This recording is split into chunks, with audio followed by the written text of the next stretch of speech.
Are you getting ready to file your ITR? Have you kept all your documents ready? Do you have any doubts regarding the documents that you need to keep ready for your ITR filing? Don't worry. In today's video, let's take a look at the documents that you need to keep ready in your hand to file your ITR seamlessly.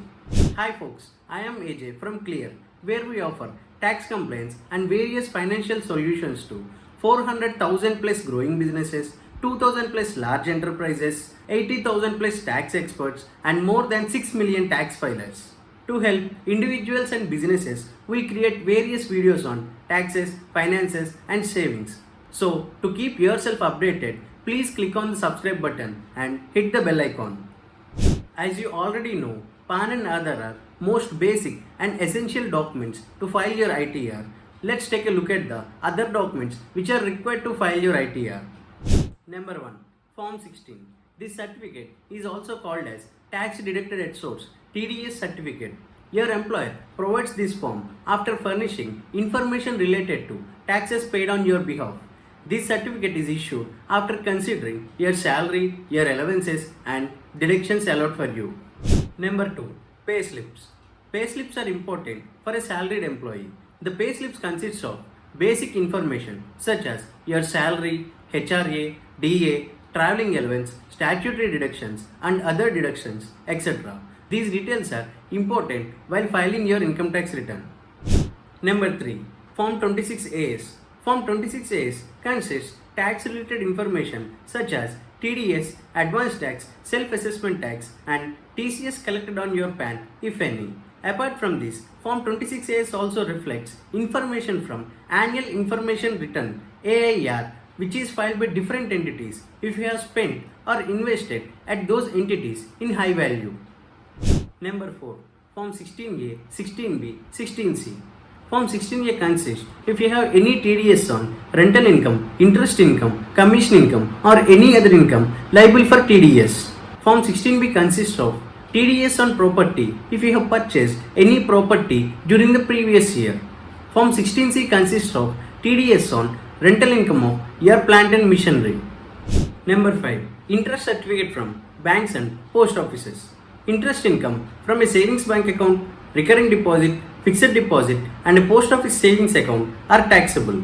Even if your bank or post office does not deduct TDS, as you are well within the TDS limit, you should get the interest certificate to know the total interest earned by you during the previous year.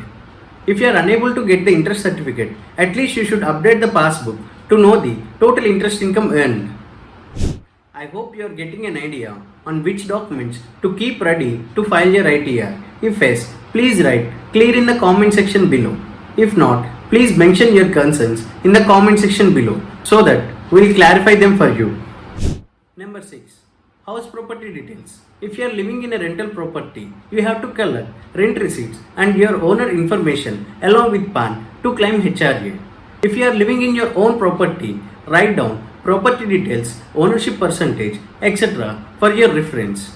If you have taken any loan for purchase or construction of your house, don't forget to collect loan repayment schedule from your bank or NBFC. These details are essential in claiming interest paid on housing loan under section 24 and principal repaid under section 80C. Number 7. Capital gain details. If you sell any property and earn profit from it, you should pay tax on that income. So, it is essential to keep purchase deed and sale deed in your hand if you have sold any property during the previous year.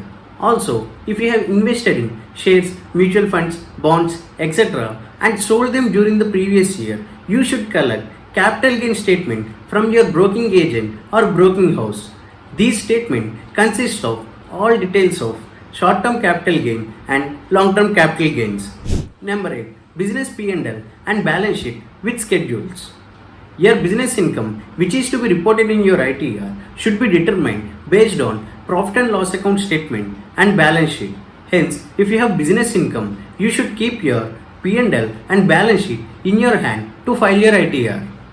Number 9. Other income details.